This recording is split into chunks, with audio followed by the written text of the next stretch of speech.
감사로 하나님을 영화롭게 하자라는 제목으로 말씀을 나누기 원합니다.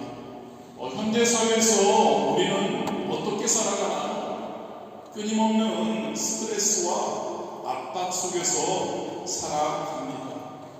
우리가 너무나 너무 사랑해서 문제인데요. 스마트폰에서는 부정적인 뉴스, 알림이 계속 울립니다. 소셜미디어에서는 비교와 경쟁이 일상입니다. 이런 환경 속에서 우리는 자연스럽게 감사보다는 불평과 원망을 더 많이 하게 됩니다. 근데 사실 불평과 원망은 특별한 노력 없이도 너무나 쉽게 나오는 것 같습니다. 아침에 일어나서 날씨가 조금 흐리다고 불평이 나오는 것, 등교나 출근길에 메트로가 지연되거나 어떠한 교통체증이 있다고 우리는 원망을, 공부할 것이 많다고, 또는 직장에서 또는 가정에서 할 일이 많다고, 집에 들어와서는 피곤하다고, 하루 종일 저와 여러분의 입에서는 불평의 말들이 끊임없이 흘러 나옵니다. 혼자 있을 때만이 아니죠. 아니, 몇 명만 모여도 자연스럽게 불평과 비난의 말이 나오곤 합니다. 그런데 여러분, 이러한 불평과 원망은 마치 우리 삶에 부정적인 에너지가 들어올 수 있는 문을 열어주는 것과 같습니다. 심리학자들은 부정적인 말이 뇌 구조에까지 영향을 미친다고 말합니다. 무슨 말이냐면, 불평이 습관이 되면 뇌는 점점 더 부정적인 것에 초점을 맞추도록 된다는 이야기이죠. 결국 이러한 부정적인 생각들 우리의 마음속에 깊이 자리 잡게 되고, 우리의 성도가 추구해야 할 기쁨의 삶, 할렐루야, 행복의 삶, 평안의 삶, 그것을 빼앗기게 된다는 거죠. 시편 141편 3절에 이렇게 말씀합니다. 야훼여, 내 입에 파수꾼을 세우시고 내 입술에 문을 지키소서. 여러분, 이거는 단순한 기도가 아닙니다. 성도인 저와 여러분이 실천해야 할 삶의 원칙이라는 것을 믿으시기를 바랍니다. 우리는 의식적으로 우리의 말을 지켜야 합니다. 불평과 원망의 유혹을 이겨내기 위해 매일매일 우리는 노력해야 합니다. 오늘날 아까도 말씀드렸지만 스마트폰 얘기를 하는데 이런 이야기가 있습니다. 디지털 디톡스. 좀 핸드폰을 놓고 디톡스 좀 그만하자는 그런 내용이죠. 오늘 말씀처럼 이것만이 아니라, 디지털 디톡스만이 아니라 불평, 불만의 디톡스가 우리에게 필요한 시대인 줄 믿습니다. 이것은 여러분 그냥 삶 아닙니다. 영적 전쟁입니다.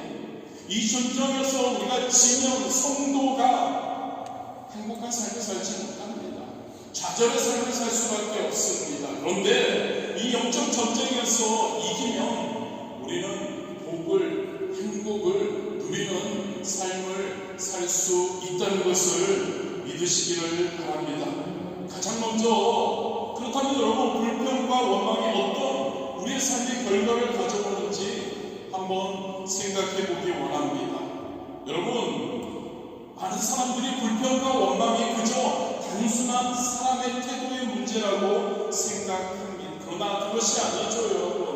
바로 영적 생활과 우리의 미래에 직접적인 영향을 미치는 바로 중요한 문제라는 것을 우리는 기억하기 원합니다. 구약 성경은 이스라엘 백성의 광야 여정을 통해서 원망의 결과를 우리에게 생생하게 보여줍니다. 하나님은 이스라엘 백성을 430년간 애굽 노예 생활에서 기적적으로 해방시키십니다. 가나안 약속의 땅으로 인도하시죠. 구원의 역사였습니다. 그러나 이스라엘 백성은 매번 어려움을 만날 때마다 어떻게 했나요? 불평했습니다. 출애굽기 14장에 보면 이스라엘 백성이 홍해에 도착했을 때 바로의 군대가 다가오는 것을 보고 쫓아오는 것을 보고 그들은 두려움에 사로잡힙니다. 곧바로 모세를 향해 원망을 쏟아냅니다. 아니 애국에 매장지가 없어서 우리를 이 광야로 죽이려고 데려왔느냐? 애국 사람을 섬기는 것이 광야에서 죽는 것보다 더 낫다라고 원망을 하게 되죠.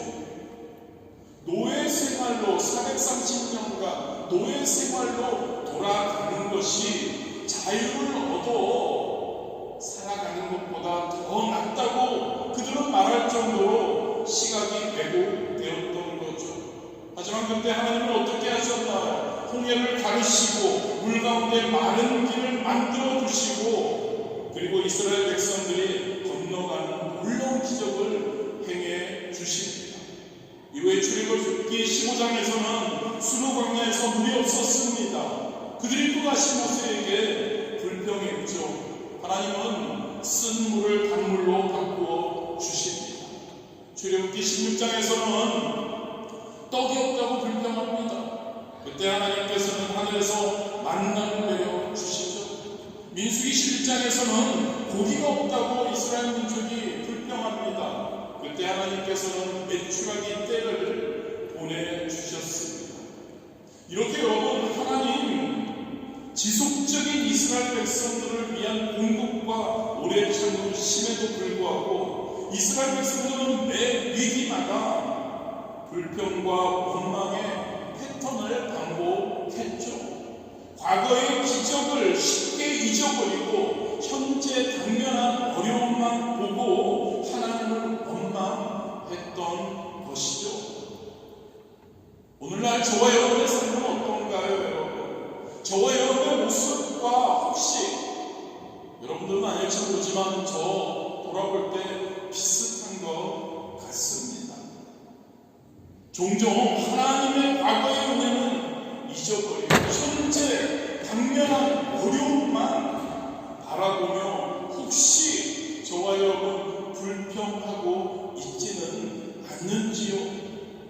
결정적인 순간 민수기 13장 14장에 나오는 가데스 바네아 사건이었죠. 약속의 땅 가나안 국경에 도달했습니다. 모세는 각 지파에서 한 명씩 12명의 정탐꾼을 보내죠. 40일 동안 땅을 돌아봅니다. 갈렙과 여호수아를 제외하고 10명의 정탐꾼들은 어떻게 했나요? 부정적인 보고를 하죠. 이 말을 들은 백성들 밤새도록 울며 불평하고 심지어 애국으로 돌아가자고 제안합니다.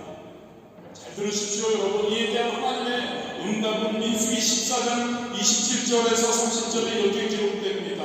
나를 원망하는 이 악한 회중에게 내가 어느 때까지 참랴? 내 삶을 두고 맹세하노니 너희 말이 내 귀에 들린 대로 내가 너희에게 행하리라. 너희 시체가 이 광야에 엎드려질 것이며 내가 맹세하여 너희를 거주하게 하리라 한다면 여분의 아들 갈렙과 눈의 아들 여호수아 외에는 결단코 들어가지 못하리라. 하나님의 심판은 엄중했습니다. 애국을 떠난 20세 이상의 모든 성인 세대 이스라엘 민족 약 60만 명입니다. 여호수아와 갈렙을 제외하고 모두 광야에서 죽게 되는 겁니다. 40년 동안 광야를 방황하면서 한 사람씩 죽어가야 했던 것이죠. 하나님의 기적적인 공급, 보호를 경험했음에도 불구하고 그들은 지속적으로 불평과 원망했기 때문에 약속의 땅에 들어가지 못했던 것이죠. 그렇습니다, 여러분. 불평과 원망의 파괴적인 힘에 대한 가장 강력한 성경적 경고라는 것을 우리가 항상 기억하기를 원합니다. 여러분, 불평과 원망은요 단순한 단순한 우리의 개인의 감정의 표현이 아닙니다. 불평과 원망은요, 성도인 저와 여러분이 하나님, 우리의 주님이신 예수님에 대한 불신앙의 표현이라는 겁니다. 성도는 영적 성장해야 하는데 그 영적 성장을 방해하는 것이 불평과 바로 원망이라는 것이죠. 궁극적으로 하나님의 약속을, 축복의 약속이죠, 좋으신 하나님께서 우리에게 주시는 놀라운 복의 약속을 우리는 경험하지 못하게 된다는 거죠. 고린도전서 10장 10절에서 11절에 이렇게 경고합니다. 그들 가운데 어떤 사람들이 원망하다가 멸망시키는 자에게 멸망하였나니 그들에게 일어난 이런 일은 본보기가 되고 또한 말세를 만난 우리를 깨우치기 위하여 기록되었느니라. 불평과 원망은 여러분, 저와 여러분에게도 그 이스라엘 민족에게만이 아니라 지금 살아가는 21세기를 살아가는 저와 여러분에게도 큰 위험, 영적 그러한 함정이라는 것을 꼭 기억하시기를 바랍니다. 두 번째로, 그렇다면 여러분, 감사, 찬송 어떤 것일까요? 하나님의 기적을 가져오는 것임을 우리가 알기 원합니다. 마찬가지입니다. 불평과 원망처럼 감사와 찬송은 단순한 어떤 긍정적인 사고방식이 아닙니다. 감사와 찬양은, 찬송은 영적 원리이며 강력한 영적 무기가 됨을 믿으시기를 바랍니다. 성경은 여러분, 감사와 찬송이 가져오는 초자연적인 결과들을 여러 사건들을 통해서 우리에게 보여줍니다. 그 중에서도 역대하 20장의 여호사밧 왕의 이야기는 감사의 능력을 극적으로 우리에게 보여줍니다. 당시 유다 왕국은 모압과 암몬, 세상 백성의 대규모 연합군에 의해서 공격받고 있었습니다. 그 상황은 너무나 절망적이었습니다. 이스라엘 백성들에게는 충분한 병력이 없었고 무기도 없었고 어떠한 전략도 제대로 갖추지 못했습니다. 인간적인 관점에서 보면 패배는 불가피한 것이었죠. 그런데 여러분, 여호사밧은 전혀 다른 접근법을 행합니다. 모든 유다 백성들에게 금식을 선포합니다. 그리고 하나님께 간절히 기도합니다. 역대하 20장 12절입니다. 우리 하나님이여, 그들을 징벌하지 아니하시나이까? 우리를 치어오는 이 큰 무리를 우리가 대적할 능력이 없고 어떻게 할 줄도 알지 못하고 오직 주만 바라보나이다. 가장 먼저 여러분, 여호사밧 왕은 그 절체절명의 위기에서 하나님에 대한 완전한 의존과 신뢰를 표현하고 있습니다. 그리고 20장 20절에 보면 백성들에게도 하나님을 신뢰하라고 격려하고 있죠. 유다와 예루살렘 주민들아, 내 말을 들으라. 너희는 너희 하나님 야훼를 신뢰하라. 그리하면 경고히 서리라. 그의 선지자들을 신뢰하라. 그리하면 형통하리라. 별로 감흥이 없으십니까? 아멘이 터져 나와야 되지 않나요, 여러분? 비단 그 당시 상황뿐만이 아닙니다. 오늘날 저와 여러분의 삶에 분명히 우리 모두에게 위기의 상황이 닥칠 겁니다. 그때도 적용되는 원칙이죠. 너희 하나님 야훼를 신뢰하라. 할렐루야. 그리하면 경고의 소리라. 그런데 여러분, 여호사밧이 취한 다음 행동은 더 놀랍습니다. 여러분, 이 전쟁 상황이었을 때 대부분의 왕들이라면 최고의 병사들, 전사들, 그리고 무장한 병사들을 전투 최전선에 배치했을 겁니다. 그러나 여호사밧은 그렇게 하지 않습니다. 그는 감사와 찬양이 강력한 영적인 무기라는 것을 그는 알고 있었죠. 그래서 그는 역사상 전례 없는 특별한 전술을 사용합니다. 군대 앞에 찬양대를 배치했던 것이죠. 그들은 거룩한 예복을 입고 앞장서서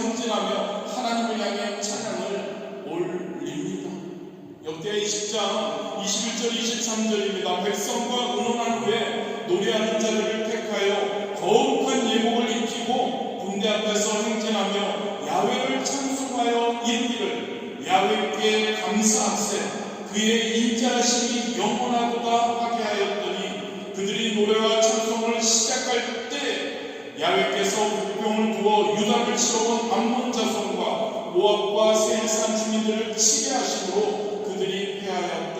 암몬과 모압 자손이 일어나 세일산 주민들을 쳐서 그들을 진멸하고 세일 주민들을 멸한 후에는 그들이 서로 쳐 죽였더라. 할렐루야. 그런데 여러분 여기에 굉장히 중요한 점이 있습니다. 바로 타이밍입니다. 하나님의 계획이 언제 어떤 타이밍에 일어났냐는 거죠. 본문은 이렇게 기록하죠. 그들이 노래와 찬송을 시작할 때입니다. 그들이 가만히 기다리거나 두려워 벌벌 떨거나 불평할 때가 아니었다는 거죠. 할렐루야. 감사할 때, 찬양을 시작할 때 하나님이 역사가 초자연적인 역사가 나타났다고 기록하고 있습니다. 찬양이 감사가 하나님의 능력을 행하는 열쇠라는 것을 보여줍니다. 본문이죠. 감사로 제사를 드린 자가 나를 영화롭게 하나니 그의 행위를 옳게 하는 자에게 내가 하나님의 구원을 보이리라. 여호사밧과 그의 군대가 하나님께 감사와 찬송을 드릴 때, 하나님을 영화롭게 할 때 하나님께서 그에게 구원의 역사를 베풀어 주셨다는 겁니다. 감사가 여러분 단순한 우리 일반적으로 행하는 감정의 표현이 아니라는 거죠. 감사는, 찬양은 하나님의 구원과 능력을 경험하게 하는 놀라운 방법이라는 것을 기억하시기를 바랍니다.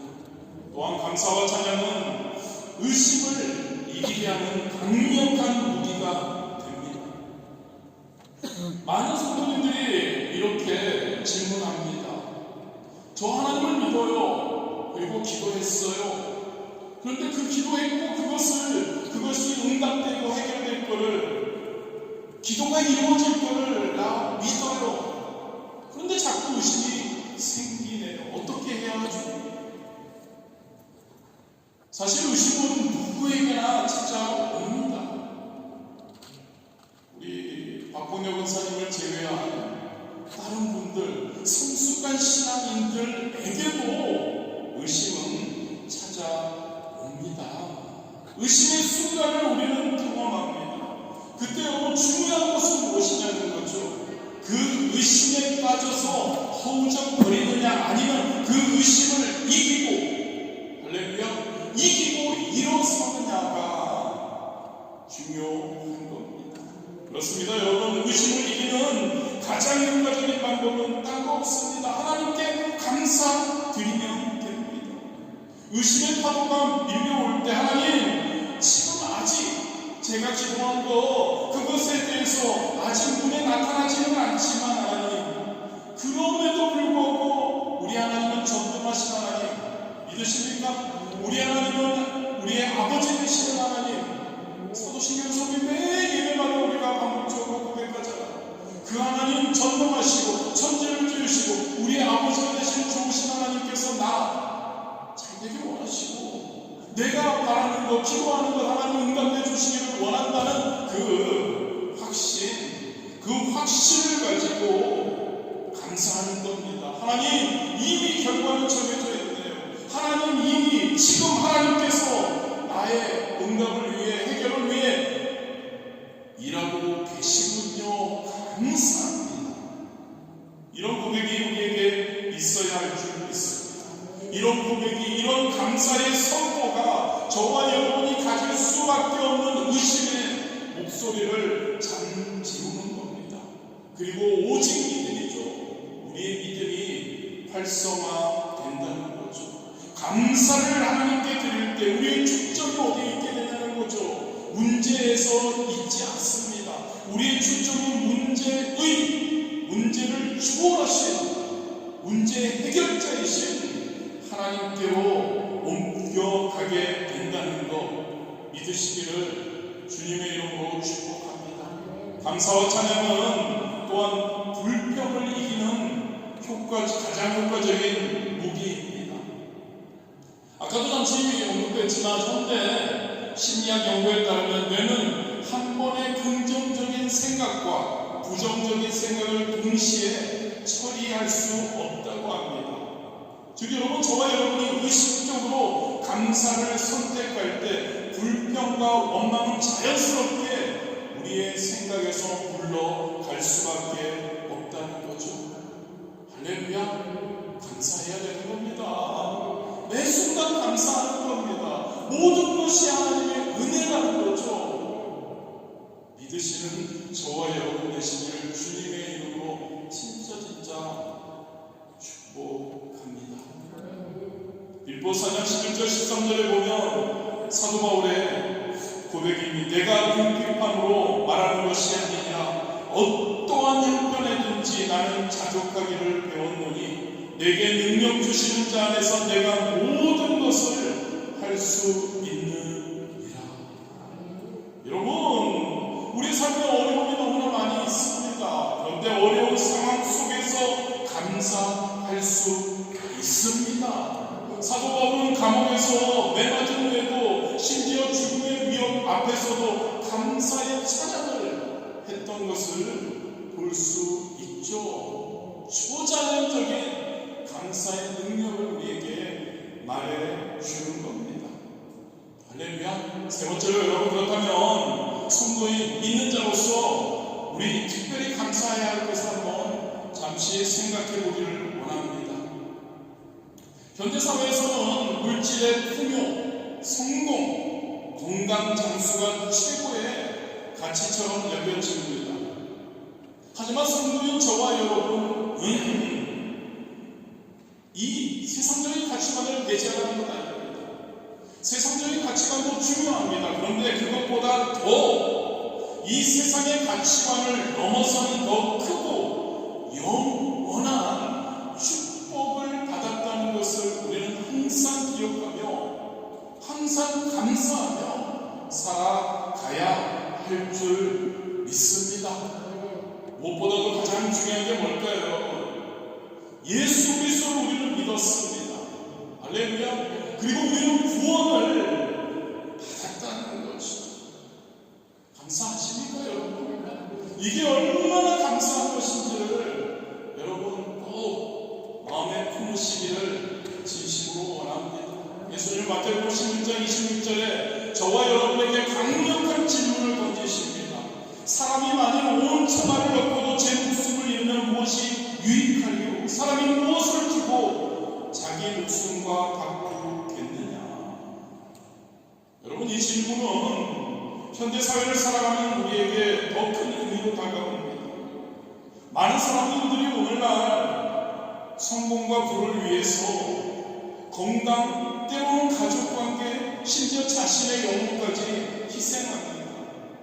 그런데 여러분, 이 추구하는 세상의 부귀영화와 명예 성공은 어떤가요? 일시적이라는 거죠. 여러분, 한번 생각해 보기 원합니다. 세상에서 가장 부유했던 사람들, 가장 부자였던 백만장자들, 가장 강력했던 통치자들, 가장 유명했던 연예인들, 그들 지금 어디 있습니까? 그들의 부와 명예와 권력이 그들의 생명을 연장시켜 주었다는 거죠. 죽음 앞에서 그들의 성취한 것은 무엇이니 하냐는 내용이죠. 그런데 여러분, 구원은 어떻습니까? 여러분, 구원은 다릅니다. 우리가 받은 구원은 다릅니다. 믿으십니까, 여러분? 구원은 영원한 것이죠. 할렐루야. 구원은 영원한 겁니다. 요한일서 5장 12절이죠. 아들이 있는 자에게는 생명이 있고 하나님의 아들이 없는 자에게는 생명이 없느니라. 저와 여러분은 하나님의 아들 예수 그리스도를 믿음으로 영원한 생명을 얻었음을 믿습니다. 이 구원은 여러분 돈으로 살 수 있는 것도 아니죠. 노력으로 획득할 수 있는 것도 아니죠. 지위나 학교로 얻을 수 있는 것도 아닌 예수 그리스도를 믿을 때 주시는 선물인 줄 믿습니다. 하나님의 은혜는 오직 우리에게 주어진 것이다. 만약 여러분이 여기 있는 분들은 다 부탁드리라고 믿지만 여러분 지금 예수 그리스도를 믿고 구원을 받았다면 그것은 뭐라고 할까요? 우주에서도 가장 큰 특권입니다. 이 세상에 가장 높은 상을 정복했거나 노벨상을 받거나 억만장자가 되는 것보다 더 놀라운 성취라는 것을 믿으시기를 바랍니다. 왜요? 다시 한번 말씀드릴게요. 이 모든 세상적인 성취는 영원, 영생, 영원한 생명이죠. 앞에서 아무 의미가 없기 때문입니다. 할렐루야. 믿고 구원받은 것이 얼마나 큰 축복이고 감사의 축복인지요. 또한 예수님을 믿는 성도 저와 여러분은 새로운 정체성을 우리가 받았습니다. 베드로전서 2장 9절에 보면 이 놀라운 정체성을 이렇게 묘사합니다. 그러나 너희는 택하신 족속이요 왕같은 제사장들이요 거룩한 나라요 그의 소유가 된 백성이니 이는 너희를 어둠에서 불러내어 그의 기이한 빛에 들어가게 하시니 아름다운 덕을 선포하게 하려 하심이라. 이 구절을 조금씩 한번 살펴보기 원합니다. 먼저 저와 여러분의 정체성이 뭔지 아십니까? 택하신 족속이라고 얘기합니다. 하나님께서는 지구상에 수십억 인구 중에서 85인가 그럴 겁니다. 아마. 그 정도 중에서 저와 여러분을 개인적으로 선택하셨습니다. 무작위로 선택한 것이 아닙니다. 하나님은 저와 여러분 개개인의 이름을 아시고 저와 여러분을 특별히 선택하셨다는 것을 믿으시기를 바랍니다. 하나님, 어떤 하나님요? 다시 한번 할까요? 전능하신 하나님, 천지를 지으시고 우리 아버지가 되신 하나님, 우리가 매번 예배마다 신앙 고백하는 그 하나님, 그 하나님께서 우리 개개인을 특별히 선택하신 선택받은 자, 그 축복을 우리가 누리고 있다는 거죠. 여러분들이 어떤 물건을 고를 때 쇼핑몰에 갔어요. 어떤 물건을 고르나요? 가장 좋은 거, 가장 마음에 드는 것을 선택합니다. 집을 구입할 때도 마찬가지죠. 여러 집들을 비교하고 가장 마음에 드는 집을 선택하죠. 하나님께서 저와 여러분을 선택하셨대요. 하나님이 저와 여러분을 얼마나 사랑하시냐는 거죠. 얼마나 소중히 여기시냐는 거죠. 에베소서 1장 4절이죠. 곧 창세전에 그리스도 안에서 우리를 택하사 우리로 사랑 안에서 그 앞에 거룩하고 힘없게 하시려.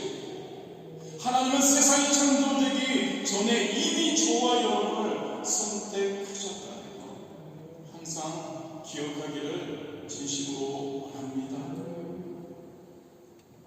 또한 우리는 왕같은 제사장이라고 이야기합니다.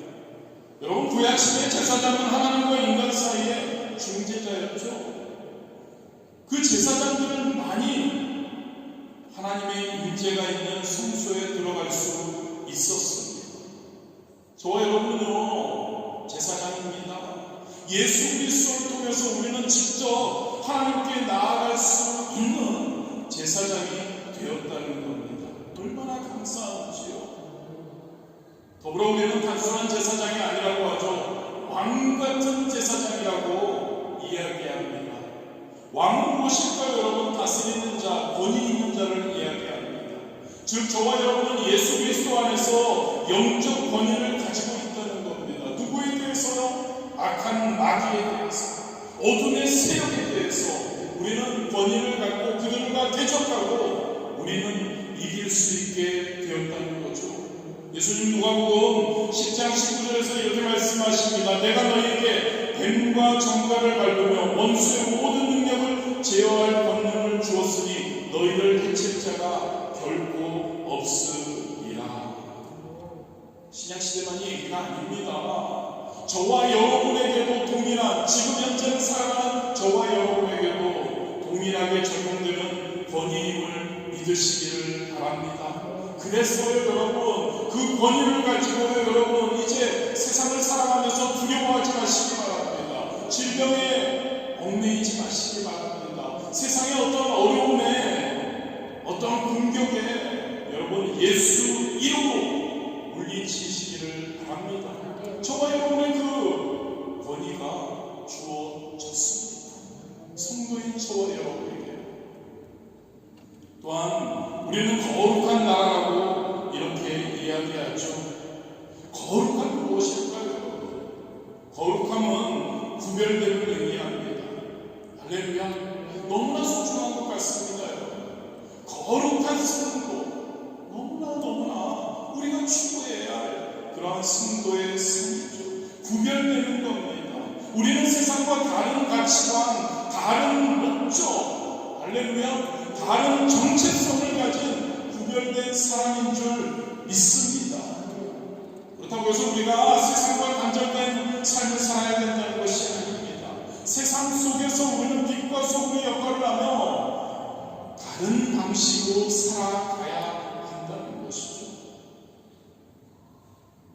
어떤 상황에서 세상이 미움으로 반응할 때 저와 여러분은 사랑으로 반응할 수 있어야 할 줄 믿습니다.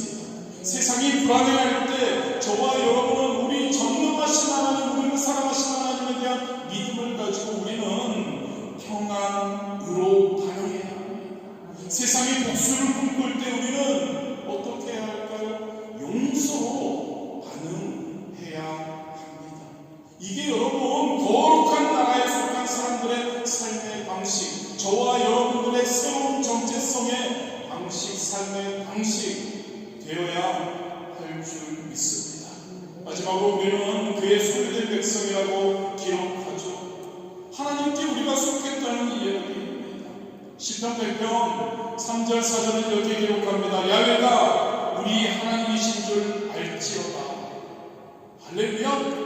하나님이 우리 하나님인 줄 알지어다. 그는 우리를 지으시니요 우리는 그의 것이니 그의 백성이요 그의 기르시는 양이로다. 감사함으로 그의 문에 들어가며 찬송함으로 그의 궁정에 들어가서 그에게 감사하며 그의 이름을 송축할 지어다.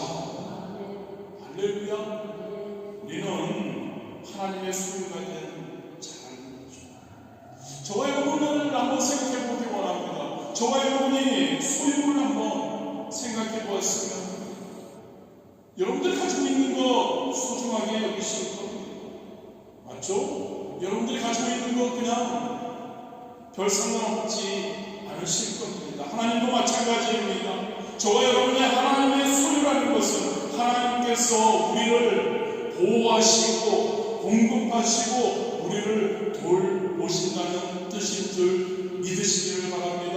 마태복음 6장 26절에 예수님은 이렇게 말씀합니다. 공중의 새를 보라. 심지도 않고 거두지도 않고 창고에 모아들이지도 아니하되 너희 하늘 아버지께서 기르시나니 너희는 이것들보다 귀하지 아니하냐. 새들도 먹이시는데 하나님은 자신의 소유인 귀하게 선택한 그러한 저와 여러분을 얼마나 잘 돌보시겠느냐는 이야기이죠. 더불어 여러분, 하나님의 축복입니다. 여러분, 우리의 현재뿐만 아니라 우리의 영원한 미래도 준비해 두셨다는 것에 우리는 진짜 감사해야 합니다. 이 땅에서의 삶이 끝나면 하나님께서는 우리를 눈물과 고통과 질병과 헤어짐이 없는 영원한 천국으로 인도하신다는 거죠. 할렐루야. 예수님이 이렇게 요한복음 14장 1절 3절에서 약속하시죠. 너희는 마음에 근심하지 말라. 하나님을 믿으니 또 나를 믿으라. 내 아버지 집에 거할 곳이 많도다. 그렇지 않으면 너희에게 이르렀으리라. 내가 너희를 위하여 거처를 예비하러 가노니 가서 너희를 위하여 거처를 예비하면 내가 다시 와서 너희를 내게로 영접하여 나 있는 곳에 너희도 있게 하리라. 얼마나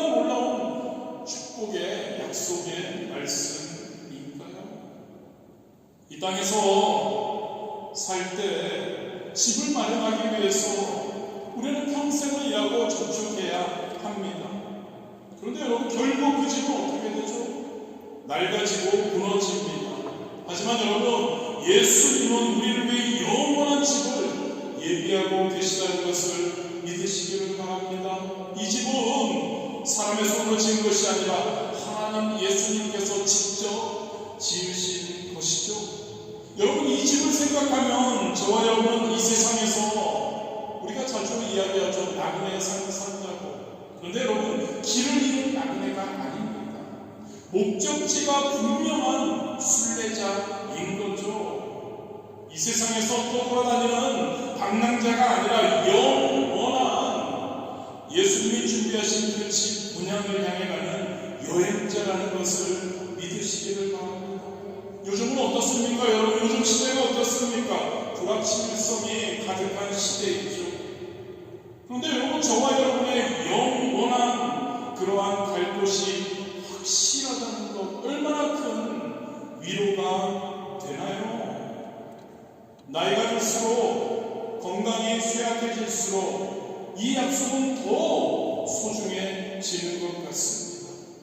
육체의 장막이 낡아질 때 우리는 손으로 짓지 않는 영원한 집이 우리를 기다리고 있다는 것, 얼마나 감사한 것인가요?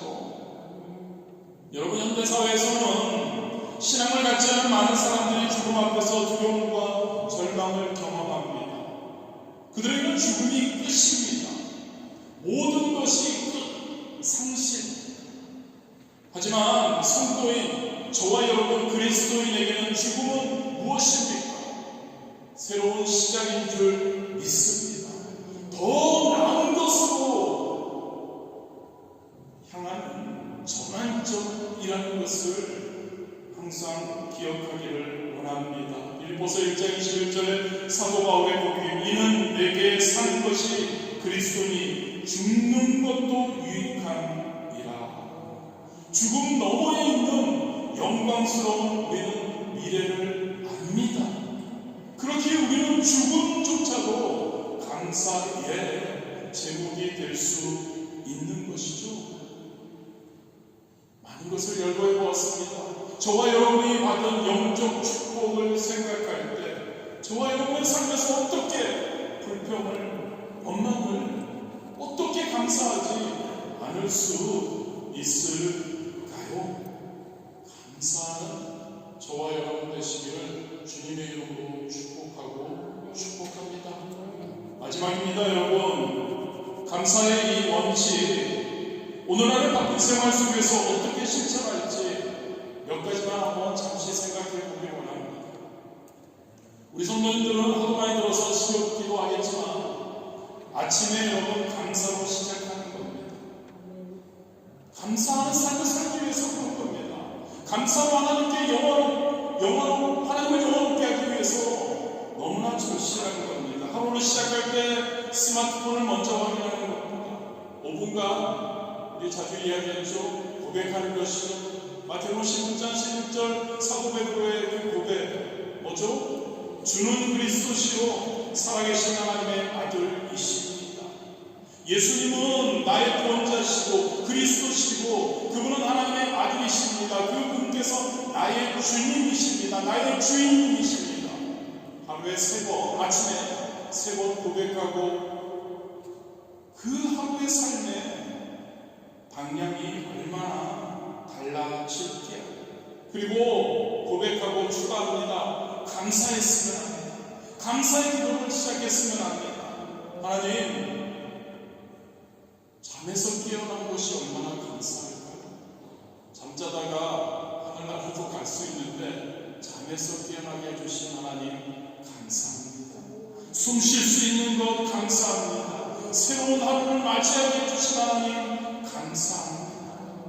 이 감사, 아침에 감사로 시작하는, 고백과 감사로 시작하는 그러한 저와 여러분이 될 때 그날 하루의 삶에 대한 시선이 달라질 겁니다. 두 번째로 여러분, 스마트폰에 보면 알람을 설정할 수 있습니다. 하루에 한 번, 3번 여러분들 마음대로 시간을 정해서 세 번 한번 알람을 설정해서 알람을 울리게 해보십시오. 그 알람의 제목은 감사 1, 2, 3에서 3번 정도예요. 그리고 그 알람이 울릴 때 잠시 멈추는 겁니다. 무엇을 하다가. 그리고 그 순간에 감사할 것을 생각해 보는 겁니다. 할렐루야. 그때 얼마나 우리가 우리의 삶 시간 3번 정도 아침, 점심, 저녁 감사할 수 있을 겁니다. 또한 우리가 특히 젊은 분들은 소셜미디어를 굉장히 많이 하는 걸 압니다. 그곳에 올리는 게시물이나 댓글 같은데 불평 대신에 감사의 내용을 공유하는 것도 괜찮을 것 같습니다.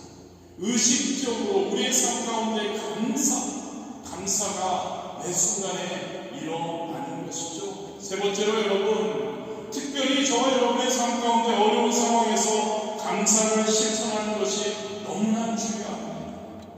학교나 직장에서 혹은 어떤 삶에서 너무나 어떤 스트레스를 받을 때 여러분 그때 이렇게 이야기하는 겁니다. 이렇게 생각하는 겁니다. 그래, 이 어려운 이 일을 통해서 내가 또 하나님께서 성장하기를 원하시는구나. 하나님 감사합니다. 혹은 메트로가 지하철이 때로는 제대로 운행하고 멈춰 있을 때, 교통체증에 갇혔을 때 어떻게 반응할까요? 하나님, 잠시 멈출 수 있도록, 그리고 생각할 시간 주셔서 하나님 감사합니다. 여러분, 그냥 긍정적으로 감사하는 삶을 살자는 것, 그 생각을 하자는 것 이상인 겁니다. 모든 상황 속에서 하나님의 인도하심을, 할렐루야, 하나님의 좋으심을, 하나님이 나를 이끄심을, 그것을 인정하는 영적 훈련을 하자는 것이죠. 네 번째로 저녁 시간, 식사 시간, 요즘은 쉽지 않지만 가족들이 함께 식사를 하게 된다면 그날 있었던 감사한 일 하나씩 나누는 시간을 가져보는 것도 괜찮을 겁니다. 왜 이것을 할까요? 자녀들에게도 어릴 때부터 감사하는 습관을 길러주는 것이 중요하기 때문입니다. 그리고 주변 사람들에게 감사를 표현하는 것 너무나 중요한 것 같습니다.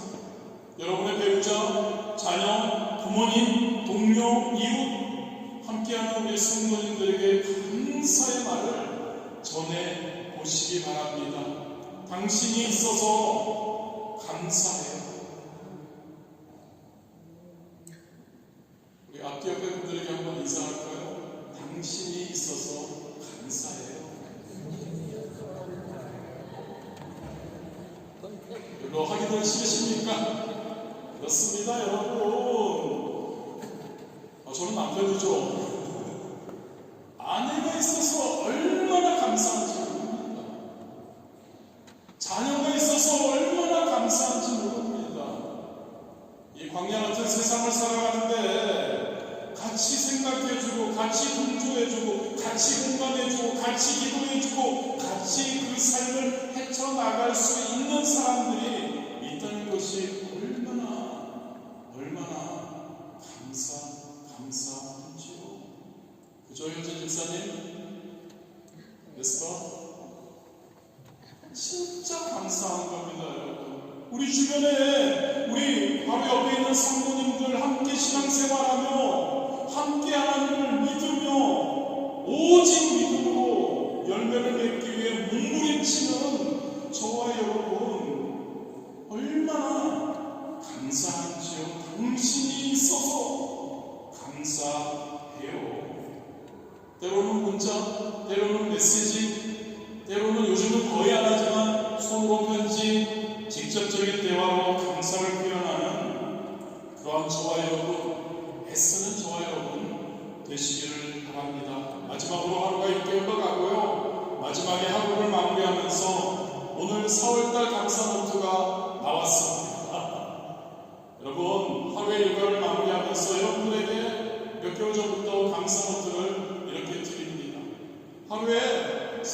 하나님께서 잠자리 들기 전에 저녁 시간에 그 노트를 펴시고 거기에다가 감사 제목을 한 3개 정도 적어봅니다.